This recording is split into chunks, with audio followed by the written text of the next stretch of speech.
Hey there everyone, welcome back to Utility Sports. Really excited for today's video as we are going to preview the up and coming NBA Draft Combine. The NBA Draft Combine begins on May 11th and spans through May 18th. So we are just a few days away, and I wanted to preface the NBA Combine with some prospects that I think have a lot on the line. This is of course from the list of players who were already invited to the NBA Draft Combine. That list is on NBA.com. I will probably put a link to that down in the description if you want to look over the list as well. But I hope you guys do enjoy the content today. If you do, make sure to smash that like button and also subscribe for more NBA content.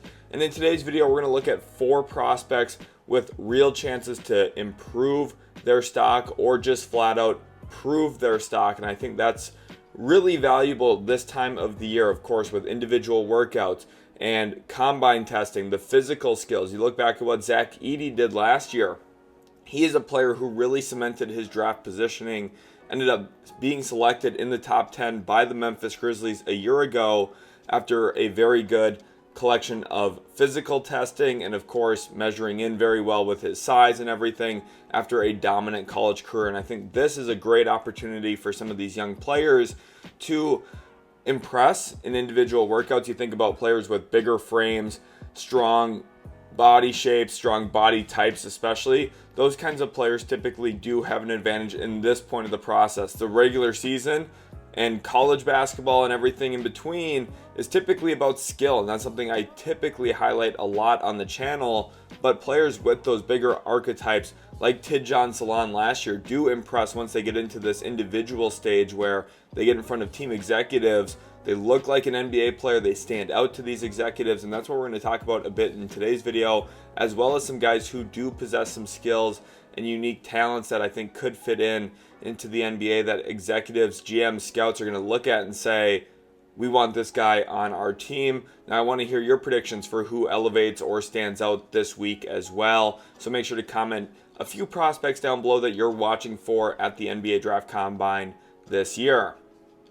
When it comes to player number 1, I wanted to talk about Hansen Yang, the Chinese Basketball Association phenom who has drawn comparisons to Nikola Jokic. While I think a lot of that is a bit far-fetched, I do understand the talent ploy here. And in the CBA, he did succeed big time. In about 33 minutes per game, averaged a double-double, over 16.5 points, 10.5 rebounds, over 3 assists a game. Now, that assist volume is what really impresses a lot of people. The idea that he has this playmaking feel at his size and his ability to score the ball and rebound the basketball. Now, he was doing it in an easier league with some former NBA players alongside of him, like Quindary Witherspoon, for example. There were a few other guys that were in and out of his team's rotation there in Qingdao. But he did average 3 turnovers as well, 1.0 steals per game. Now, he did get active on the defensive side as a shot blocker, over 2.5 blocks per game.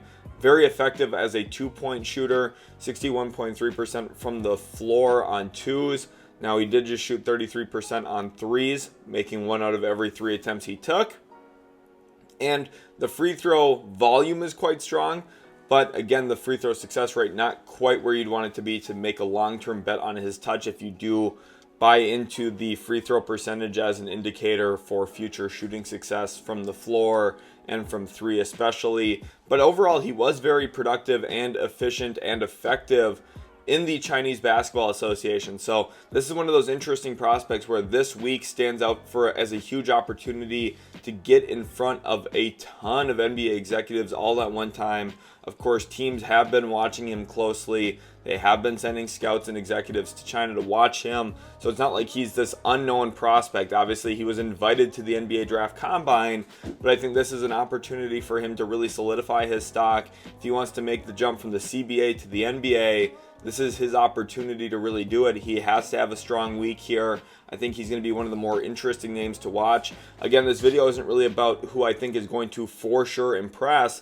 These are some of the players that I'm most interested in watching and seeing, and guys who I do think have a chance to prove their stock if things go well for them. And I think Hansen Yang really falls into that category with his skill set as a skilled big man who is drawing comparisons to some NBA greats. Some people I see, tweets and comments saying, is he Yao Ming mixed with Nikola Jokic? Like, I mean, the answer to that is no, but it is fun to see, and I do hope for the best for him specifically. I hope he can go on and have a successful NBA career after a successful NBA combine this upcoming week. Moving into our second prospect, and it is one of my favorites in this draft, one of the most undervalued players in the entire class. That is Koby Brea out of Kentucky. I have flirted with him being a first round prospect, but very likely he will not get drafted on day one of the NBA draft. He will not be a first round pick, but he will return first round pick value. I feel very strongly about that. I had him in my top 30 in my most recent big board up on the channel. Go check that out if you haven't already. I'm a huge Koby Brea believer, and it really stems from his three-point volume, and you see that in his three-point attempt rate. You also see it in his three-point success rate. Had a down year this year for Kentucky, where he still shot north of 43% from three in the SEC on some of the toughest degree of difficulty. It's not just, hey, open, stand still, catch and shoot threes, and he might get more of that in the NBA with the quality of talent that would be around him. The best situation for Koby Brea would be landing into a team context that already has a superstar or ascending young player who is going to draw double teams, draw a ton of focus from the opposing team, and that will force teams into rotation, and leaving Koby Brea is a dangerous game. A year ago, for my Dayton Flyers, shot over 48% from three, playing off of Dayron Holmes II, who was a first-round pick a year ago. Unfortunately, of course, sustained an injury before the beginning of his rookie season, so we really didn't get to see him at all this year in the NBA. But if you go back to last year, you guys know how I felt about Dayron Holmes II. Good player, was a dominant college player in that Dayton Flyers system. Koby Brea flew around and thrived off of that. And I think if you're looking for a guy who can be an absolute flamethrower, the next Sam Hauser in this draft class, someone like maybe Jason Capono, you're looking at possibly a Malik Beasley type here. He has very adequate positional size, stands at about 6'6". He's not going to be a complete slouch on defense. This is the guy who, once he gets into the shooting drills, teams are watching him up close and personal in workouts, and they're like, this guy doesn't really miss. They're going to be very, very impressed, and I think that's what's going to stand out big time for him through his workouts. Pretty much all of his drills, everything he's going to do to impress teams needs to be off movement shooting, off the dribble shooting, off handoff shooting, all of that kind of stuff that he's already been doing for a long time that we just know he's going to succeed at, both in workouts and in the NBA. And I think specifically when it comes to showing off a little bit more in workouts, obviously the off the dribble shooting is going to be something that does impress people, but then you see maybe him getting to the rim and showcasing some of his athleticism, something he doesn't do very often. Again, he doesn't get to the free throw line much, he doesn't shoot a ton of 2-point shots, but I think in 1-on-0 workouts he can showcase some of his athletic tools, and they'll maybe stand out in a little bit of a better way in that 1-on-0 setting than they typically do in a 5-on-5 setting. And again, I'm not someone who really believes too much in the 1-on-0 workouts. I don't really put too much stock into it myself, but the reality is teams do, owners do, executives do, and with that being the mindset, I think Koby Brea has an additional opportunity to continue impressing here with his overall body of work from the regular season this past year for Kentucky, and then also going into this offseason process in the NBA Draft Combine. Then we move on to Neoklis Avdalas from Peristeri, playing in a professional basketball league out of Greece. And I think this is one of the interesting prospects in the draft, one that is drawing a lot of first-round buzz. Now, I have not included him myself in a first-round mock draft yet up to this point, but I do understand some of the allure. He is a bigger playmaker, a bigger guard, and someone that is going to draw a ton of comparisons to some of the best jumbo playmakers in the NBA. You look at the value that Cade Cunningham and Luka Doncic have brought to their respective teams. There's going to be a small brain trust in the NBA that believes Neoklis Avdalas can bring some real value with his positional size, playmaking feel, and touch. Now, he hasn't had a huge role overseas playing in a professional league, 19 minutes per game only, but he was averaging about 8.5, almost 9 points per game there. And he was fairly efficient, shooting over 40% on threes. Now, I do have to usher in a little bit of caution and concern here. While that 40% from three this past season looks very, very enticing and intriguing for someone with great positional size, this is somewhat of his outlier shooting season. So you're either banking on that being a true realistic development, or is it an outlier year in a bad way, where this is the one year where he shoots it really, really well, and maybe he regresses back to the mean of what he's been as a shooter the last couple of years. And this is one of those tricky things with younger players. You obviously want to believe in that upside, believe in that development, but you're looking at a smaller volume player because he didn't have a huge role, not playing a ton of minutes per game. While yes, the three-point attempt rate is okay, shot three-pointers a game, only 3.8 two-pointers a game, so that mix is pretty healthy. He wasn't super effective on the twos, was very effective on the threes with an outlier type of season this year. The free throw success rate wasn't very good. The free throw rate wasn't very good either. So there is a bit of skepticism I have here, but I do understand for everyone who has a lot of stock and interest in him going into this process, this part of the draft cycle here with the combine, I think there's a real chance here Neoklis Avdalas stands out in a big way to teams because of his length, size, and if he flashes that shot making and some improved athleticism in the combine, I definitely could see a team looking at him and putting a first round grade on him, whether that means he actually hears his name called or not on night one of the NBA draft. That's yet to be seen. But remember, it's all about value. If you can draft someone in the second round that returns first round value, it really doesn't matter at the end of the day. When Draymond Green goes out and plays now, no one's thinking, oh, well, this guy's just a second round pick. It really doesn't matter. When they get on the court, when they actually get into their NBA careers, where you're drafted is more important than what pick you were drafted with. And I think for Avdalas, if he lands with the right team context, the right situation, hopefully they can maximize some of his existing skill set as a dribble, pass, shoot prospect going into his NBA career. Then we move on here to VJ Edgecombe out of Baylor, and everyone's going to be saying, whoa, wait, what? We've had Hansen, Koby, Brea, Neoklis Avdalas, and now VJ Edgecombe, projected top 5 pick, someone you've had in the top 4 or 5 in all of your mock drafts all year long. Correct. And the reason I have VJ Edgecombe here is because I think he has a very great chance to really solidify himself as the number 3 prospect in this class to teams. Now, if you go back to my big board, you're going to notice I did not have him third myself, but when we're talking about mock drafts where this guy could actually get picked, there is a somewhat substantial money difference from being pick 3 and pick 5. Look at Reed Shepherd's rookie contract that he has with the Houston Rockets, making $10 million plus a year as a player on a rookie contract. And I think for VJ Edgecombe, he can really solidify his stock. He's obviously a very twitchy athlete with a lot of explosiveness. And I think at the combine testing specifically, he is going to stand out. We already know that. I think everyone is anticipating a big week from him physically. But then this is where we get to the 1-on-0 workouts and the interview process and every other little small bit that doesn't get talked enough about for the NBA draft combine. I think this is where Edgecombe has really the opportunity to stand out, where obviously his athleticism is going to stand out in the testing. His athleticism is going to stand out in the 1-on-0 workouts where he's finishing crazy dunks, playing way above the rim, and teams are going to say, whoa, the upside here is huge. People are going to bet on his functional athletic tools, which I obviously am a big believer in as well.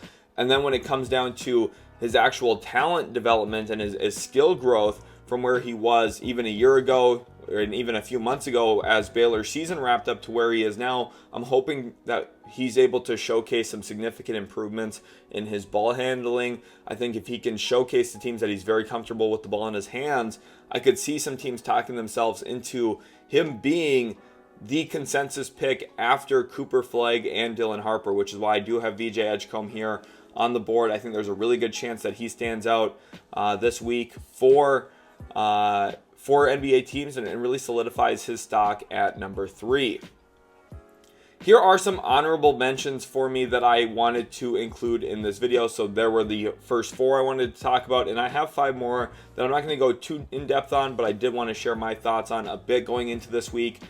2 forwards who I think have a really good chance of standing out. Now, they are quite a bit different from each other, but Rasheer Fleming and Carter Bryant. I think Carter Bryant, Very polarizing prospect, has a sub 17% usage rate this year, so very low usage player. Honestly, had the exact same usage rate as Koby Brea, who was pretty much predominantly an off-ball shooter, play finisher for Kentucky. Carter Bryant, obviously, though, a very different player than Koby Brea. He's bigger, he's got shoulders that are broad, and he just looks like an NBA player. And I think specifically what's going to help him in this process especially is that physical comp, where he looks like Jason Tatum in a way with his body shape and frame. I think that's going to be a real benefit once he's face-to-face with executive scouts, GMs, owners.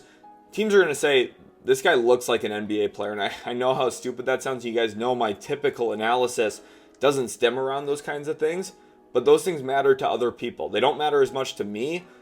I really focus on the actual tape, film, and skill evaluation for players, but someone like Carter Bryant's going to stand out. And there is some skill here. He shot the ball really, really well for Arizona. He's a very functional cutter, dominated in the half court when he got to the rim. Now, the volume at the rim was very, very low in the half court for Arizona. A lot of it came off of corner cutting, back cutting, and getting to the rim off of other people's playmaking. And I think this is something for the NBA where no team is going to really envision putting the ball in his hands a ton, but I could see some team talking themselves into some untapped upside here for Carter Bryant if in workouts he showcases a little bit of a handle, showcases some off the dribble shot making, things he didn't do for Arizona. They might stand out in a big way in this combine process with 1-on-0 workouts. Then Rasheer Fleming, again, a very different player than Carter Bryant, someone who again executed a lot as a play finisher, but was a much more central part of his team success than Carter Bryant was for St. Joseph's. Rasheer Fleming scored the ball a lot. He was very, very integral in anything St. Joseph's was looking to do this past year offensively, and he succeeded as a cutter, a diver, someone who got to the rim quite a bit. Now, again, like Carter Bryant in a way, didn't do a lot of that off the dribble and mostly did play off the ball, but was much more of a focal point as an off-ball player. So it's hard to really compare the two of them simultaneously, even though they have some similar existing skill sets. I think for Fleming specifically, his size is going to be valuable for him. I think his wingspan is going to measure in quite well this week. So for me, he is an honorable mention. Noa Essengue, someone who I think at his size is going to really impress in a lot of the mobility skill testing, where you're looking at his sprint speed and his agility. All of that stuff I think is going to test out very well for Essengue, who's a long, lengthy, fluid athlete. Now, at the same time, this is where some of his functional basketball skills and tools and physical gifts are going to get overlooked. Some of the things he struggles with, playing into contact, playing through traffic, those are areas of much needed development. He needs to get a lot stronger. But going into this week, it helps that he's a bit lighter. It helps that he's a bit more fluid. And then the question for NBA teams is, if you're going to draft him because he's such a fluid, quick, lateral, agile athlete, do you want him to put on 20, 25 pounds that he's probably going to need to body up and play with some of the stronger forwards in the NBA? That becomes a difficult question, because if you're spending a lottery pick on him and one of his most intriguing qualities is that physical agility, well then how are you going to maximize that? It feels a bit like when the Orlando Magic drafted Mo Bamba. He was this physical specimen at his height who could get up and down the court so quick with such agility, and then he put on a whole bunch of weight and then he lost a lot of that agility. And I think it becomes a tricky thing for teams to figure out on how to best manage a player's body type and their play weight that they want a guy playing at in the NBA. Maxime Reynaud, a player who I am getting more and more excited about the closer we get to the NBA draft. I have not talked enough about him on the channel this year. Very talented big man with some very good physical gifts as well. This guy is going to stand out in a big way. You're going to start seeing Maxime Reynaud pretty much in every single first-round mock draft here on the channel. This is a player who is going to start warranting a first-round grade, and teams are going to start buying into that as well. I think it's very, very likely that Maxime Reynaud hears his name called on night one of the NBA draft, and I think this is going to be a big week for him in solidifying that with his skill set as a dribble, pass, shoot big man, and emphasis on the shooting, where he significantly expanded his three-point volume for the Stanford Cardinal this past year compared to his previous 3 seasons in college basketball. So a huge testament to him expanding and growing his game. I think all of the fruits of his labor are going to pay off big time this week, where on a big stage in front of NBA teams, he's going to showcase everything that he's got in terms of shot making, in terms of the ability to get downhill, the athletic traits, throwing down windmill slams in transition as a 7-footer. There's some impressive stuff here for Maxime Reynaud. I think a lot of teams are going to start having a lot of interest in him going into and past this week of the Combine. And then Adou Thiero. You guys know how I feel about Adou Thiero. I'm very, very high on him. This is one of the most functional athletes in the entire draft, and he is going to be underdrafted. I have him right now with a lottery grade in this year's class.